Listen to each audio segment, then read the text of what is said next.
ज्ञान होना जरूरी है।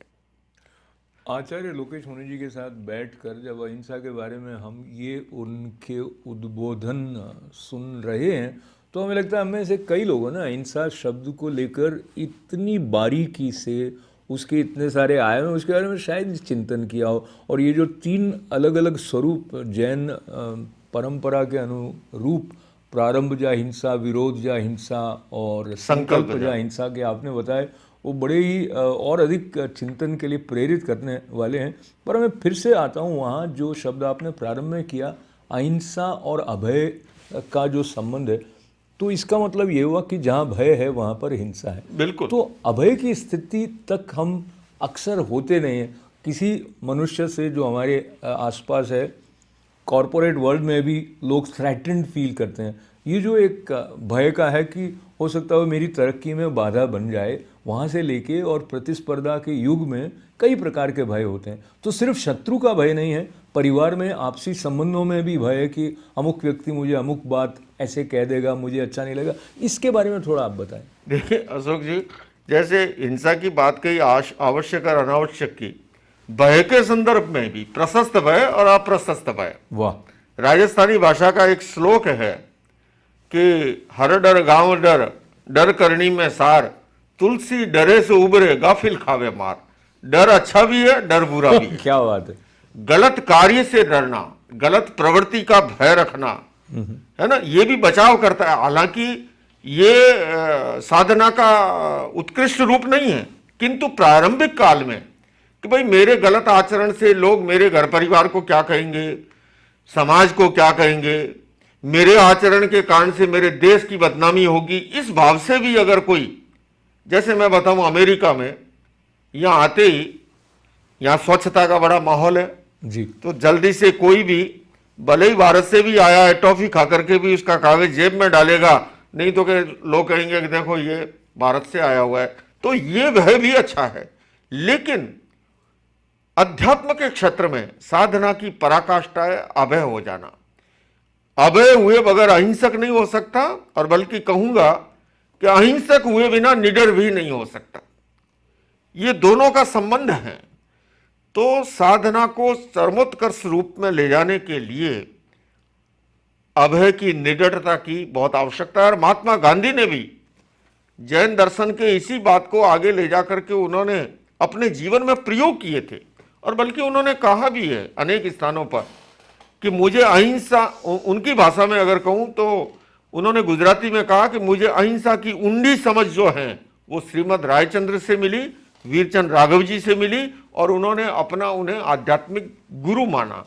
तो अहिंसा के संदर्भ में ये बहुत ही स्पष्टता की जरूरत है। और कभी कभी लोग जब नहीं समझते हैं वो गलत व्याख्या करते हैं, अधूरी समझ के कारण से भी और अन्य अन्य दूसरे कारण। मेरा लेक्चर चल रहा था डेलास में, एक बहन ने प्रश्न किया कि हम हॉस्पिटल बनाएं कि ना बनाएं, स्कूल बनाएं कि ना बनाएं।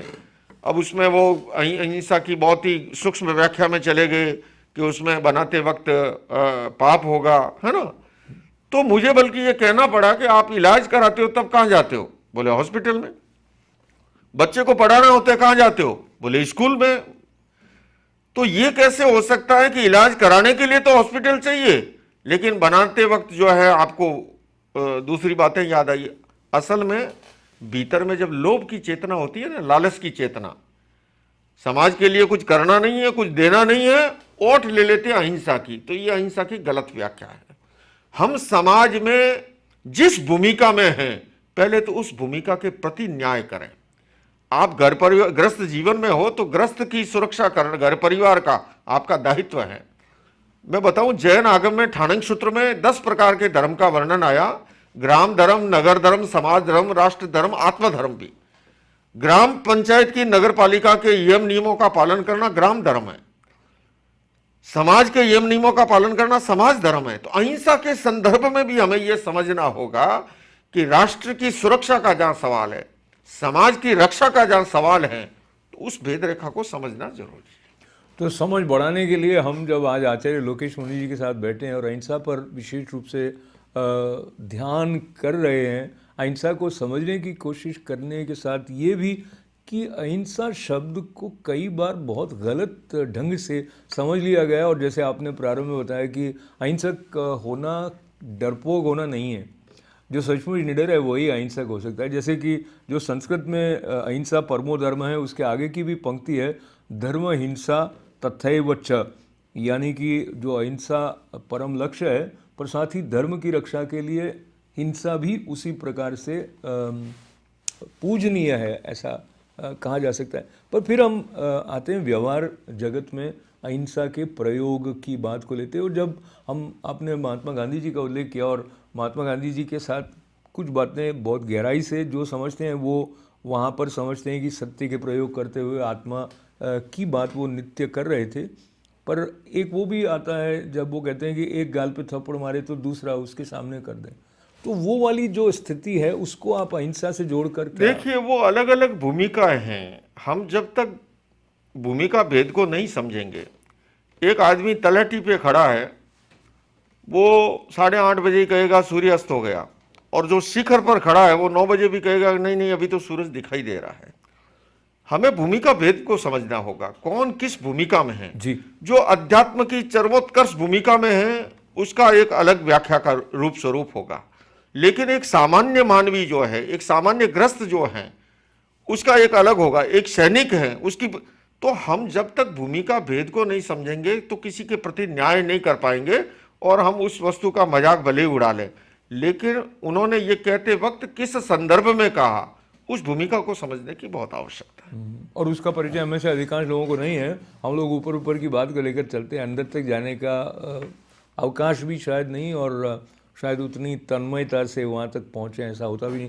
पर एक और बात यह है, बहिर्मुखता और अंतर्मुखता, इन दोनों का जो संतुलन है वो कहीं ना कहीं उस रस तक हमें ले जाएगा जो अहिंसा शब्द के सार के साथ जुड़ा हुआ है। और आपके जीवन में उसको मैं घटित होते हुए बहुत देखता हूँ, क्योंकि आप इतने स्थानों पर यात्रा करते हैं, पर फिर भी एक अंदर की जो स्थिरता है, अंदर की जो शांति है, उसको लेकर आप सबसे जुड़ पाते हैं। तो ये जो संतुलन आपका है, इसको बनाए रखने में अगर आप अहिंसा को एक साधना के चरण के रूप में देखते हुए अपना अनुभव और जो आपकी दृष्टि इसके बारे में बिल्कुल ठीक कहा अशोक जी। देखिए, हमारी दो जगत है, दो दुनिया है। एक इंद्रिय जगत की दुनिया है, एक अतीन्द्रिय जगत की दुनिया है। एक हमारी देह लक्ष्य प्रवृत्ति है, एक हमारी आत्मलक्ष्य प्रवृत्ति है। तो जिसकी देह लक्ष्य प्रवृत्ति है या केवल जो इंद्रिय जगत तक की ही जिसका चिंतन है, तो उसका आचरण एक अलग प्रकार का होगा। और जब इंद्रिय से परे अतीन्द्रिय चेतना की ओर जब व्यक्ति प्रस्थान करेगा, तब उसका बिल्कुल जो है वो आचरण दूसरे ढंग का होगा। मैं आपसे बताऊं, मैं सन्यासी बनने के साथ मैंने करीब करीब 20,000 किलोमीटर की पद यात्राएं की जी। और जैन मुनि सामान्यतः जो है पद यात्रा करते हैं नंगे पांव, अपना वजन कंधों पर। और मैं दिल्ली की सड़कों पर जब निकलता था, शरीर प्रभु कृपा से लगभग 6 फीट के आसपास का, रंग गोरा है, धूप में चल रहा था नंगे पांव। लोग जब देखते तो अधिकांश लोगों की नज़र में यूं नहीं आश्चर्य होता कि इनको ये क्या हो गया है, ये इतने अच्छे खासे दिखते हुए ऐसे नंगे पांव, सामान लदा हुआ, पसीने से लथपथ, उन्हें बल्कि आश्चर्य की नज़र से। और मैं जब प्रवास करते हुए दिल्ली में, अगर आपने दीनदयाल उपाध्याय मार्ग देखा हो जहाँ मेरा प्रवास होता था अणुवर्ध भवन में, रात को 2 बजे भी सड़क चलती है। तो मैं जब कभी नेचर्स कॉल के लिए उठूँ, झरोके से अगर बाहर की ओर झांकूँ सड़क की ओर, दौड़े जा रही, तो मुझे लगता है इनको क्या हो गया है। ये दो अलग अलग दुनियाएं हैं। जो अतीन्द्रिय जगत में उन्हें लगता है कि ये 2 बजे रात को भी दौड़े जा रहे, इन्हें क्या हो गया है। और जो अतीन्द्रिय जगत में है वो धूप में चलते हुए भी वो आंतरिक दुनिया में है, उसको आनंद की अनुभूति हो रही है। तो जब तक भूमिका भेद को नहीं समझेंगे तब तक अंदर की शांति आ नहीं पाएगी। और शांति के लिए पदार्थ और परिस्थिति नहीं, उसका संबंध हमारी मनस्थिति से है। और मनस्थिति के लिए सबसे बड़ा माध्यम है मेडिटेशन। मैं सुबह प्रातःकाल सबसे पहले अपनी बैटरी चार्ज करता हूँ। आजकल घर में कोई मेहमान भी आता है ना, तो अगर जलपान का कहें तो उससे पहले वो कहता है चार्जर है क्या, मोबाइल का चार्जर सही है ना, बैटरी खत्म हो जाती है जी। ठीक उसी तरह से हम अपनी बैटरी को चार्ज करना सीखें। मेडिटेशन, योग ये वो माध्यम है जो हमें अपने आप को शक्तिशाली बनाते हैं। और अगर आप उसमें जब होंगे, हमारे यहाँ स्वास्थ्य का संबंध अंग्रेजी के हेल्दी शब्द से नहीं है। संस्कृत साहित्य में कहा गया स्वस्मिन तिष्ठति इति स्वस्थ है, जो अपने आप में ठहरा हुआ है और अपने